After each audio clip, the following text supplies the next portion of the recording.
Que la paix soit sur vous, les Gaulois et les Gauloises, courageux résistants et opposants à la dictature sataniste qui bientôt disparaîtra.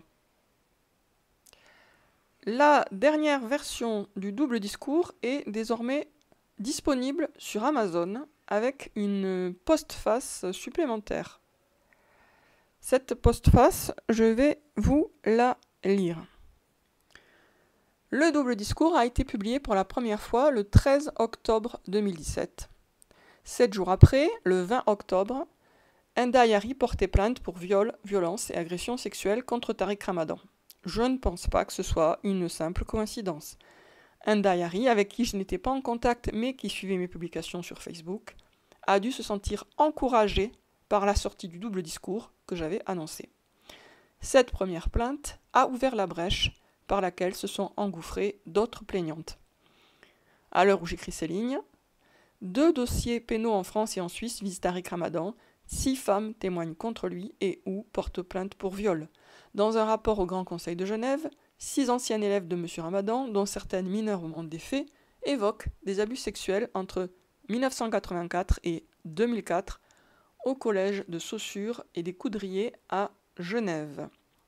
Mardi 12 juillet 2022, le parquet de Paris a requis un procès aux assises pour l'islamologue suisse pour viol à l'égard de 3 plaignantes et pour viol sur personne vulnérable à l'égard d'une 4e. Remontons maintenant un peu plus haut dans le temps. 2 ans plus tôt, en 2019, pour se justifier et redorer son blason, Tariq Ramadan a sorti un livre de plus. Cet ouvrage s'intitule « Devoir de vérité », titre ironique s'il en fut. Dans Devoir de vérité, Tariq se pose en victime. Victime de qui ou de quoi, me direz-vous? À vrai dire, la liste est longue. Victime du racisme, du colonialisme, de l'islamophobie, du sionisme, d'ennemis politiques, de femmes qui veulent se venger de lui alors qu'il ne leur a jamais rien fait, de la sclérose en plaques, d'affreux maux de tête, de l'injustice des juges, de la prison, etc. Dans Devoir de vérité, Tariq pleurniche sur son sort, aimant comme un arracheur de dents, mêlant références religieuses, protestations d'innocence et mea culpa. Bien décidé à garder son emprise sur les musulmans et musulmanes, l'islamologue insiste beaucoup sur ses prières, qu'il effectuerait 5 fois par jour minimum, et sur sa lecture assidue du Coran. Il évoque aussi la sincérité et la naïveté qui, selon lui, le caractérisent. Apparemment, il est persuadé que plus le mensonge est gros, mieux il passe. Un passage a retenu mon attention. Je cite donc « La responsable du pôle psychiatre et psychologie me convoqua 10 jours plus tard, laissant entendre que j'avais une forte personnalité et que peut-être même je pratiquais l'hypnose. » Point d'exclamation, fermez les guillemets. Tariq présente cette hypothèse comme saugrenue, mais nous avons vu qu'il y a effectivement de bonnes raisons de penser que l'islamologue suisse a étudié l'hypnose et maîtrise parfaitement cet art. La responsable du pôle psychiatrique et psychologie ne se trompe pas. D'ailleurs, la lecture de Devoir de vérité constitue en elle-même une longue séance d'hypnose. On en sort avec la conviction que Ramadan a fauté, certes, mais si peu que ce n'est même pas la peine d'en parler. Tariq est avant tout un homme au cœur pur, victime de méchants et de méchantes, qui le persécutent parce que son discours dérange. Il se bat pour la vérité, raison pour laquelle on cherche à le faire taire. Mais ça ne se passera pas comme ça, car Dieu est avec lui. Toujours dans Devoir de vérité, Tariq décrit son univers intérieur de cette manière. Guillemets, j'y trouvais de très belles choses, des paysages lumineux, comme des espaces décimés et de sombres ruines. Le choix de l'adjectif décimé est intéressant. Décimé, c'est tuer une personne sur 10 dans un groupe ou, au sens plus large, massacrer. Ce ne sont pas les espaces qui sont décimés, mais plutôt les populations, les armées. L'univers intérieur de Tariq comporte donc de sombres ruines et des espaces où se sont déroulés des massacres. Un autre passage est encore plus significatif et intéressant. Je cite « Mais comment expliquer cette intransigeance, ce refus de dialoguer, cette condamnation définitive serait-elle juste et raisonnable si même j'avais tué un homme? L'était-elle donc alors que, avec tous mes manquements et mes erreurs, je suis innocent de ceux dont la justice française m'accuse? Fermez les guillemets. L'argument est pour le moins curieux. Tariq considère que ses anciens collaborateurs n'auraient pas dû rompre le dialogue avec lui, allons croire, même dans le cas où il aurait commis un meurtre, leur intransigeance n'aurait été ni juste ni raisonnable.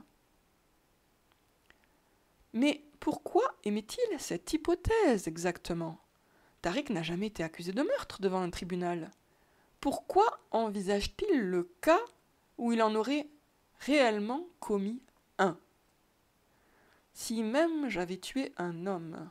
L'hypothèse est insolite et l'idée que ce meurtre ne justifierait pas qu'on lui tourne le dos est tout autant. Relisons le passage. Tariq dit bien qu'il aurait droit à notre indulgence même s'il avait commis un assassinat. Mais pourquoi y aurait-il droit exactement? Parce qu'il a tous les droits? Parce qu'il est au-dessus des lois divines et humaines? Et d'ailleurs, pourquoi éprouve-t-il le besoin d'émettre cette hypothèse d'un assassinat? Qu'est-ce qui le pousse à la formuler? À vrai dire, vous connaissez déjà la réponse à toutes ces questions. Autre passage fort significatif. Guillemets. Ma famille n'a pas été épargnée par les épreuves. Pourtant, aucun d'entre nous n'a tué, ni commis le moindre crime. Aucun. Fermez les guillemets. Mais qui a accusé la famille de Ramadan de meurtre, je vous le demande? À part moi, veux-je dire. Et encore, je n'accuse pas toute la famille, juste Tariq.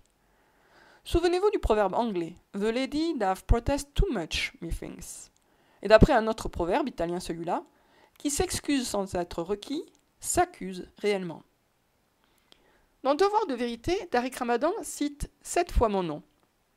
Il ne cite par contre jamais le titre du double discours, parlant juste vaguement d'un livre à charge que je préparerais contre lui, alors qu'au moment où il écrivait Devoir de vérité, le double discours était disponible sur Amazon depuis au moins 1 an. Et comme on pouvait s'y attendre, dans Devoir de vérité, Tariq ment sur moi comme il ment sur tout. Le contraire eût été étonnant. Ramadan me présente donc comme une espèce d'hystérique haineuse et obsessionnelle, n'ayant qu'un but dans la vie, lui nuire, et complotant sa perte avec d'autres hystériques. Il affirme ainsi que j'ai entrepris telle et telle démarche contre lui que je n'ai jamais entreprise, et que son avocat aurait ajouté à son dossier, et prétend que je me suis allié avec telle et telle personne, qui lui en voudrait personnellement, des personnes que je ne connais pas. Comme d'habitude, Tariq se fiche des faits et fabule sans aucune vergogne. De tous les passages où il m'évoque, voici le plus curieux, significatif et révélateur. Guillemets. Elle explique que je pratiquerai des messes noires, entre guillemets, que je suis un sataniste, entre guillemets, pas musulman, entre guillemets, du tout, et que j'aurais participé à un cérémonial de naissance, entre guillemets, ayant entraîné la mort de la maman et du nouveau-né. Tariq Ramadan met, entre guillemets, l'expression cérémonial de naissance, comme s'il l'a tiré de mon livre, le double discours. Pourtant, comme vous pouvez en témoigner par vous-même maintenant que vous l'avez lu, cette expression n'y figure pas, et ce pour la bonne et simple raison que je ne la connaissais pas avant de lire Devoir de vérité. Les satanistes parlent donc de cérémonial de naissance pour une messe noire avec accouchement et meurtre. Et si Tariq est si à l'aise avec cette expression,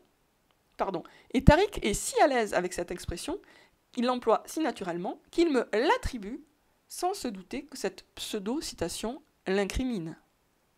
Qui, à part un sataniste, connaît l'expression cérémonial de naissance? Quelqu'un qui étudie le satanisme depuis des années pour le dénoncer, dites-vous? Peut-être.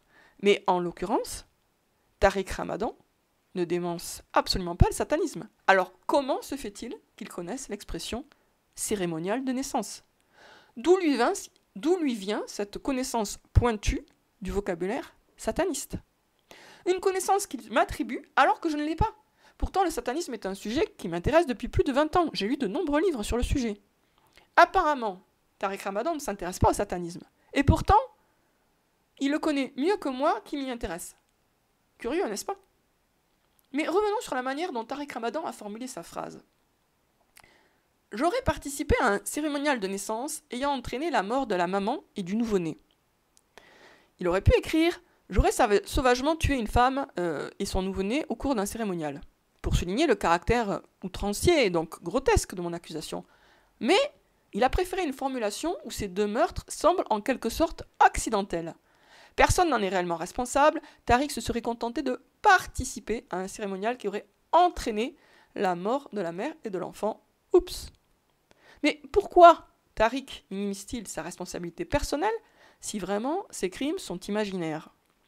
Et pourquoi édulcore-t-il la messe noire en question si vraiment cette messe noire n'a jamais eu lieu? Ce sont les réalités gênantes que l'on éprouve le besoin d'enrober de litotes et d'euphémismes, pas les fictions. Encore une fois, les mots de Tariq le trahissent. Il se déculpabilise par des formules vagues, de meurtres bien réels, et éprouve le besoin, une fois de plus et peut-être une fois de trop, de faire référence à la messe noire et au cérémonial de naissance qui ont marqué son psychisme au fer rouge. Pour finir, notons que Tariq Ramadan a porté plainte contre celle qu'il accuse de viol, mais qu'il n'a jamais porté plainte contre moi. Serait-ce parce qu'il craint d'attirer l'attention du public sur le double discours? Voilà. Fin de la postface. Donc c'est la nouvelle postface au double discours qui est maintenant dans son édition revue, corrigée et augmentée, disponible sur Amazon, avec une nouvelle couverture qui me paraît réussie. Sur ce, je vous dis à bientôt les amis, rendez-vous bientôt.